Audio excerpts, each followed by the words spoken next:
to the Feed You podcast, giving you the real scoop on raising your business to new heights. Expert education, inspiration, and motivation to fuel your purpose, your passion, and your profits. Here's your host, Elisa Connor.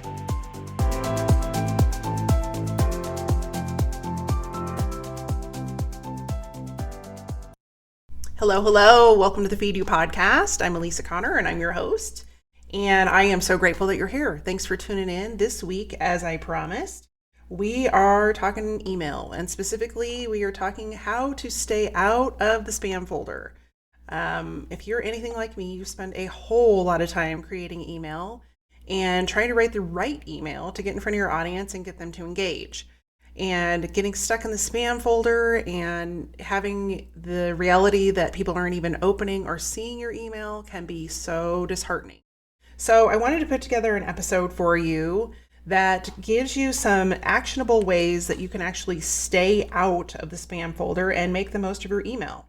And I came up with 8 different ways to better utilize email marketing and better adapt your behavior so that you have a higher likelihood of staying out of the spam folder and getting in front of the people you need to get in front of and getting them to engage with you and then eventually convert. So at the end, I've actually put together a few tips for you to educate your new subscribers so that you don't end up in the spam filter right away. And you can, and I'll share those with you at the end. I don't want to jump too far ahead, but let's talk about, number one, let's talk about having someone report you as spam versus unsubscribe. Now, I get a little upset when people report me as spam, especially because I don't add people to my list without them asking. And I think there's some confusion by the end users about which way to go. And there needs to be some additional education that, if you're not wanting to receive emails from me, that's cool. I get it. You don't need to be on my list, but don't report me to spam, please. Just unsubscribe. But if you have an email list and the more emails you send out, the more likelihood that people are going to report you as spam, because that's just how it is. So don't freak out if you have people that are reporting you like I have recently done. I have seen the error in my ways. But be okay with people that unsubscribe. That's part of your filter. And if you are getting a lot of emails just to save face, unless it really is spam from somebody, don't hit the spam button. Just hit the unsubscribe button and unsubscribe from their email list so that it doesn't really affect their long-term rankings with Google or with any of the other providers out there. So let's talk about how we can stay out of the spam folder, because, I don't know about you, but I'm creating webinar emails right now. And I think by the time it's all said and done, I will have created like somewhere around 60 emails to send out for this webinar. And that's a lot of darn email.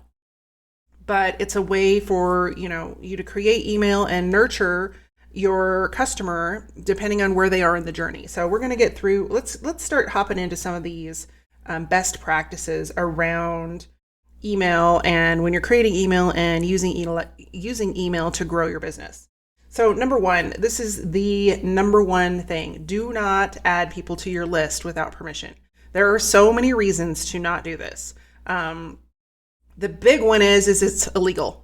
So especially if you're doing business with people in Europe and it is coming this way, and it has already come this way for certain states. If you're adding people to your list without their permission, you can get fined, and it's lots and lots of money. For more information about that, you can actually listen to my episode with Aiden Durham. I don't have the episode number in front of me, but I will link to it in the show notes. And she talks about that. So if you are confused about GDPR, I did an episode on GDPR as well, and I will link to that one in the show notes as well. But it's a law that was implemented last, I think, April in Europe that basically protects consumer information, and it monitors marketing companies and businesses, and does not let them have free reign of the internet and of inboxes anymore. So just make sure you're not adding people to your list. Now, I know I have worked with clients and I know other people that do this. Please don't do this. When you go to a trade show and you have a booth, or you're collecting business cards at a mixer or a business networking event, do not take those cards and go add them to your email list. Those people have not opted in. They have not asked you to add them to their email list. And if you're not in violation currently of laws, you will be in the near future. So just break yourself of the habit. A better way to do that is to, get permission from them in some way or another to add them to your list. And that can be simply, as simple as if you have an opt-in form that's either paper or on your website, just make sure you have that little checkbox that says, check here if it's okay to receive additional email from me in the future or something like that. You can come up with your own verbiage, so don't add people to your list without permission. That's number one. Number two, if you have low open rates. Now, the three things that you really look at when you're looking at your email analytics, and if you haven't looked at your email analytics, I highly recommend it. Or if you're just getting started and you don't know which analytics to look at, the three that you really want to look at are open rate, click-through rate, which means they not only opened it, but they clicked on a link that you placed in the email.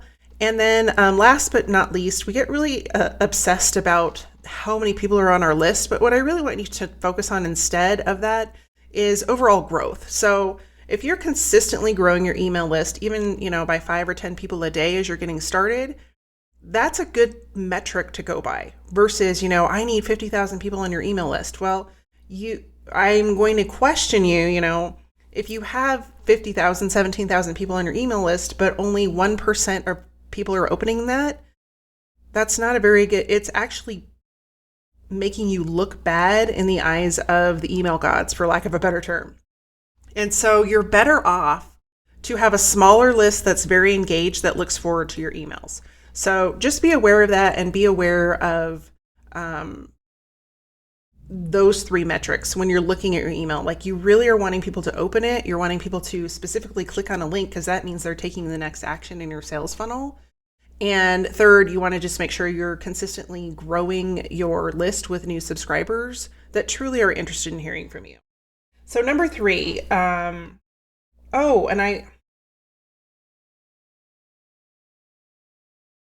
So if your open rates happen to be low and you're not getting as many people opening it, you have, say you have some good subscribers, but you're not getting people to open your emails, it could be various things. Number one that I would have you look at is your subject line, because if your subject line isn't resonating with the reader, AKA your subscriber, they're not going to open the email. So a great way to do this is to really look at those subject lines. And if you have A/B testing as a feature in your email service provider, now I know ConvertKit, who I use, and I'll link to them in the show notes, does offer this with their plan. And it's really kind of nice because you can set up one subject line and then another one, and they will send 10% to subject line A and then 10% to subject line B, and then in 4 hours, they'll evaluate which one of those is the winner, meaning which one was opened more often, and send the other 80% to the winner. So you have a more engaged, or the likelihood is greater that that subject line is going to be opened by the other 80%. So if you aren't sure if your email service provider provides that, or if it's in your current plan, you can just Google it in your help documentation. I know for sure it's available with ConvertKit. I really love them. If you want to go check it out, you can click on the link in the show notes.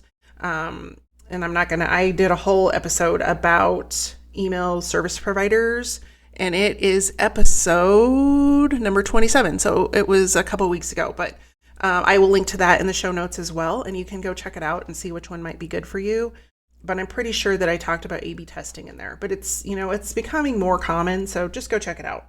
So the other thing I want to mention about headlines is your headline is really almost more important than your copy, because if you can't get your reader's attention with that headline, they're never going to see your copy. So most of your energy should be spent on creating that headline. And I highly recommend that you write at least 20, if not 30 headlines, and then write your copy, and then even write a few more headlines.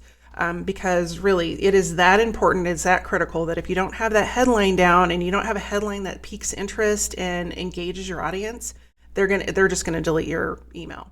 And I don't know how many times you've gotten an email that you're just like, yeah, I'm going to use an example of my church, and I'm sure there's no one that listens to this. So, but every week I get 2 emails from them, and one is, what's new at AUMC? And I'm like, nothing can be that new. You use the same headline every week. I don't even read it anymore.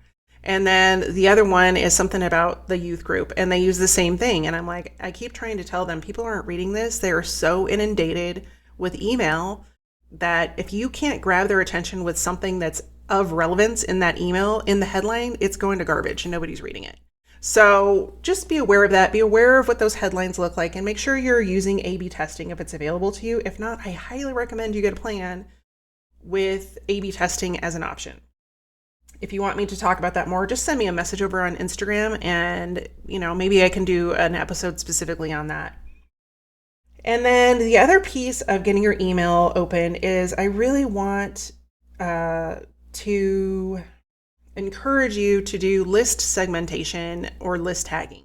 And that means you are tagging people based on their interest area, so that when you're sending emails to them, yes, you can send your overall newsletter email or your update email once a week, once a month, whenever you send it. But really, by creating those segments and tags for your list, you are able to better cater your content to that subscriber's interests. And that means you have gone the extra mile to start that relationship and conversation with them. And I'm all about conversation and relationships. So that being said, I actually have an episode coming up that is going to talk about specifically segmenting and tagging. So look for that. I believe it's next week, but look for that episode, and I'll go into more detail about the difference between segmenting and tagging. So if you're not aware of that, I'll talk about that more in detail next week.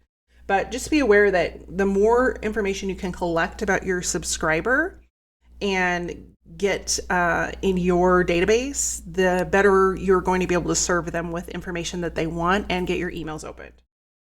So number 3, another reason that you might end up in the spam folder is that your subscribers don't know who you are, or they can't remember you. So how many times, and I'm raising my hand because I'm totally guilty of this, have you added, you've had people sign up for your email list, and then you go incognito for like 3 months because you're busy and you're working on stuff and it just hasn't been a priority. And then you're like, oh, I'm going to send an email to these people. And then you're kind of afraid to send the email to the people because they haven't heard from you in 100 years and you don't want them to unsubscribe. But I'm going to encourage you to email them anyway and continue to email them consistently, whether it's weekly, bi-weekly, monthly. I really do not encourage people to email monthly. I think that's too infrequent. I have a couple of clients that I am trying to encourage them to email more often because people forget about you. Think about how many emails you get on a typical day. I think the average right now is somewhere between 50 and 80 emails per account. And most of us have multiple email accounts. I know I do. I have like 5. And you're getting 50 to 80 new emails. So if you only hear from someone once a month, you're going to be like, it's more likely you're going to forget who they are. And so don't be afraid if people unsubscribe. It's okay. In fact, one of my tips a little bit later is going to encourage you to get them to unsubscribe, because if they're not the right fit for your content, you don't need them on your list. It's actually hurting you to have them on your list and not engaged. So it's perfectly fine to send out if you're truly going to commit to being consistent with sending email, to send an email and say, hey, I know I screwed up. I just wanted to let you know I am really truly going to serve you with email right now. And it's okay if you want to unsubscribe. I totally get it. But I just want to let you know that we're back on the bandwagon, and then stick to it. So that's number 3. Number 4 is you have too many inactive subscribers, meaning they're not interacting with your email. They're either opening it and throwing it away, or they're moving it directly to the trash, which can lead your email going to the spam folder, or they have, just put it in their spam folder. That is a problem, because you don't want to end up in the spam folder. So the best way to do that is to create a list cleanup. And you can easily do that by just sending a little email. And I actually have created a downloadable template for you. You'll /030 download. Find that download at elisaconnor.com. And it is a template for you to clean up your email list. It's a quick little email you can create that says, hey, I know I've been sending you email and I noticed you haven't opened the last 4 or whatever. You can go back and see how many they've opened depending on which email service provider you have. And just, tag those people, send them a quick email and say, it's totally fine if you need to unsubscribe, but I just wanted to reach out to you and make sure that everything is going A-okay with you. And if you still want to hear from me. So let's move on to number 5. Number 5 is you have a misleading subject line. Now, I don't find this with typical legitimate businesses. I don't find that, regular small businesses and entrepreneurs do this very often, but some do. But don't put a headline in there that says, hey, you've just won, blah, blah, blah, and then have the email be about something else, like you selling them a product, because it's a misleading headline and you don't want to do it. It's gross, it's scammy, and it will automatically put you in the spam folder. And not only that, but probably get reported as spam as well. So make sure that you're not using a misleading subject line and that you are being true and authentic and giving your audience the true information of what's in your email. Number 6, make sure that your from address is correct. You don't want it to be coming from like some random name or even your business name. It's better to have it come from a person. So you can change that in your email settings and preferences for your email service provider. Just make sure that it has your name, and I would even put like in parentheses what you're known for. So I just changed mine. I just changed it to sales funnels because I'm really focusing on sales funnels right now in my business. And so mine just says Elisa Connor parentheses sales funnels, and they're going to know, what I'm talking about if they're interest. And if not, that's fine. They can go unsubscribe.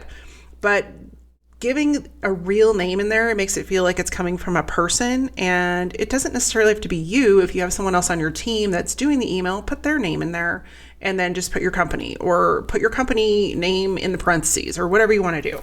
But just make sure that your from address is correct, and that also, you may not be aware of this, but you need to put a physical address in your email preferences. It's required under the ICANN Spam Act, and you will notice with MailChimp, and I believe ConvertKit does this too, but most of the main email service providers will not let you move forward in setting up your account if you don't put a real physical address in there. So just make sure you're using an address that's not made up, that it's your real address, so that you are in compliance with the ICANN Spam Act. So number 7, you do not include an unsubscribe link. This will immediately get you in the spam folder and maybe even worse. So don't be afraid to put that unsubscribe link in there. Most email service providers now just have it, but some don't have it. The emails that I personally get that don't have an unsubscribe link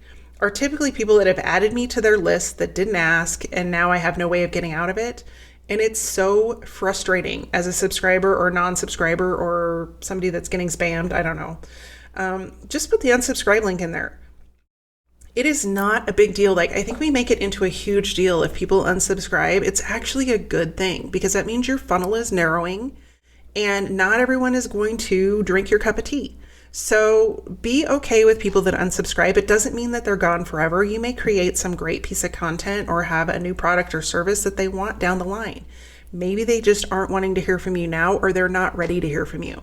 So be okay with the unsubscribes and make sure that you add that button. So that's number 7. Number 8, you do not want to use spam trigger words in your email subject line. And I'm going to give you some tools in just a minute, but some of those words are like amazing, cancel anytime, check or money order, click here, free. I know free is one that we can use and not realize that it's a spam trigger word, like free download.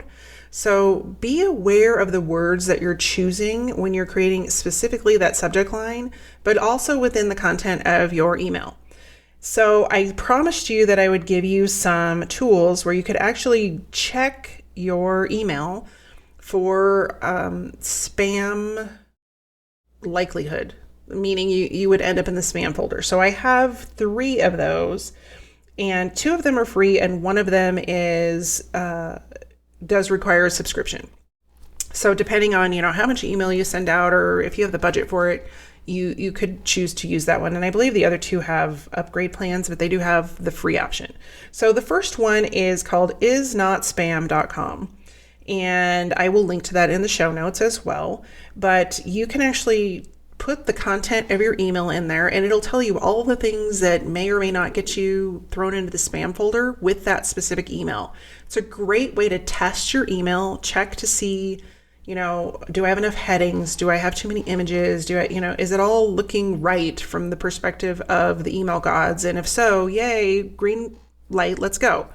The other one is called postmark.com, and it also does the spam check, very similar to the Is Not Spam. It's not an app, it's a website. So, but it'll also give you a spam check. And then the last one is Email on Acid. And this is the one that's a paid option. It gives you quite a bit more functionality, but it's also starting at $55 a month. If you pay for the upgraded option, then, it's a little cheaper. But if you have some content writers on your staff, or you're creating a lot of content and you need to be darn sure that you're getting that content in front of readers and getting it opened and read and having action taken on it, then it might be worth the investment. But you could definitely start out with one of the 2 free options and then think about the other one later down the line. So again, I'll link to all of those in the show notes.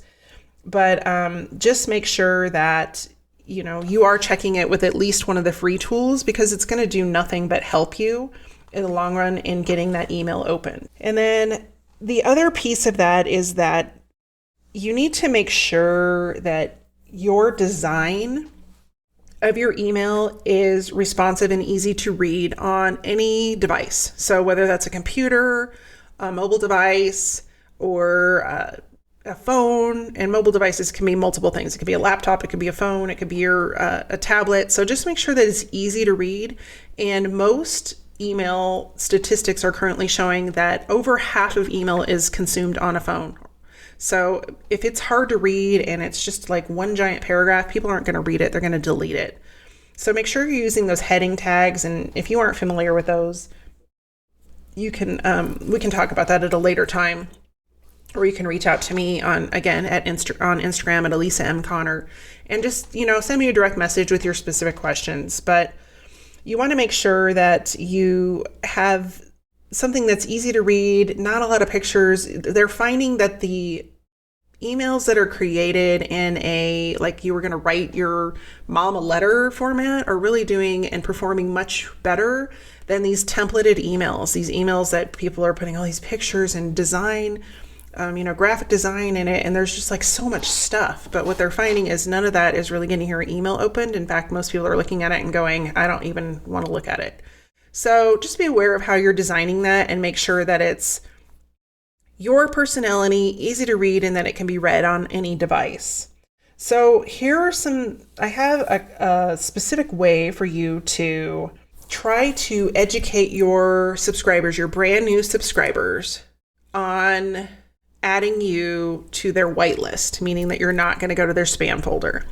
Now, typically when someone signs up for an opt-in on my website, which is typically how people are being added to my email list, they will be sent to a thank you page. Well, what you can do is create a quick little video or tutorial with pictures, or however you want to do it, on how to be whitelisted on their email campaign. And what that essentially means is that you're giving them instructions for their email service provider, typically Outlook or Gmail, on how to add you as a contact. And I will add those directions into the download with the email template that I mentioned earlier. I'll just add the little instructions in there, and you can go and visit my thank you page and see it in action. So it's really quick. It's easy. You just give them directions. And then you can also make a quick little video without even, with screenshots, basically showing them how to drag your email from the promotions tab into their inbox if they're receiving it in their promotions tab. So just train them ahead of time and say, hey, I might end up in spam. It happens sometimes, especially depending on if you know who your email service provider is. Here's how to fix it so you don't miss any of my emails. And once you do that, you're setting them on the route to success and making sure that you are doing everything in your power to keep your email out of their spam or /trash file. So that's what I've got for you this week is, 9 different ways to stay out of the spam folder.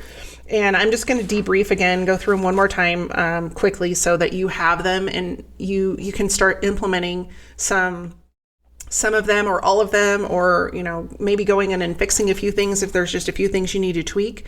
So don't forget to grab that download again. You can find it at AlisaConnor.com/030 download. And you can also reach out to me on Instagram, and that's at Alisa M. Connor, and send me any of your questions, or if you liked the episode, anything, just, come over there and send me a direct message and start up a conversation. Let me know how you're liking the podcast. So number 1, don't add people to your list without permission. Number 2, if your open rates are low, think about segmenting your list, tagging your list. And one thing that I actually forgot to mention is to look at your email and see when you're sending it out, and make sure that it's a good time for your subscribers, meaning your ideal client, to receive email. So if you're sending your emails on Saturday morning and they're watching cartoons with their kids, they're not going to see your email, or if they see it, they're going to delete it. So that was one item that I actually forgot to mention earlier that I had on my list. So make sure you're checking the right day and time,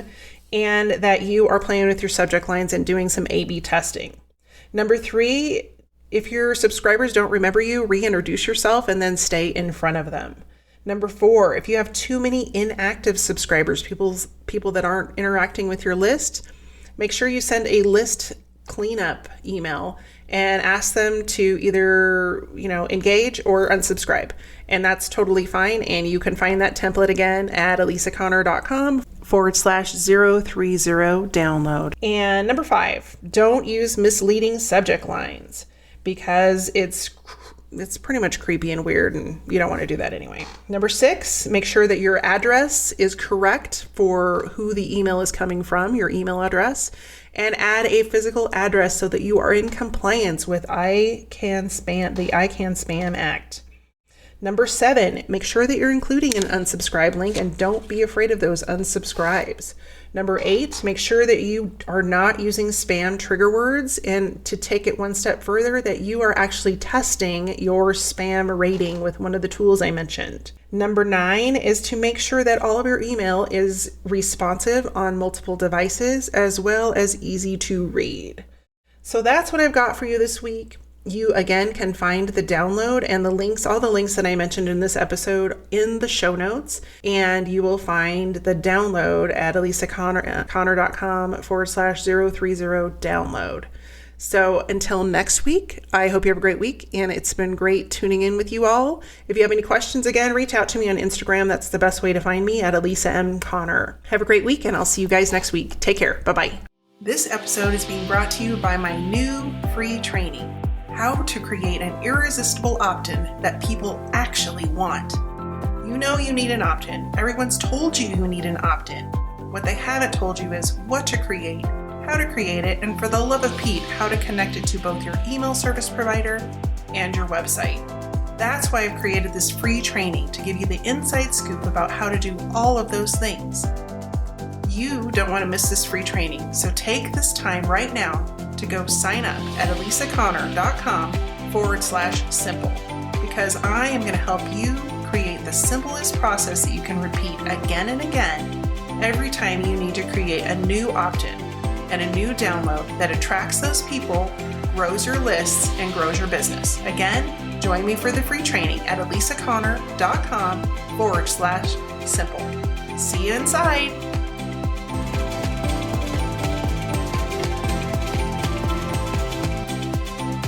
Thanks for listening to the Feed You Podcast at www.alisaconnor.com/podcast.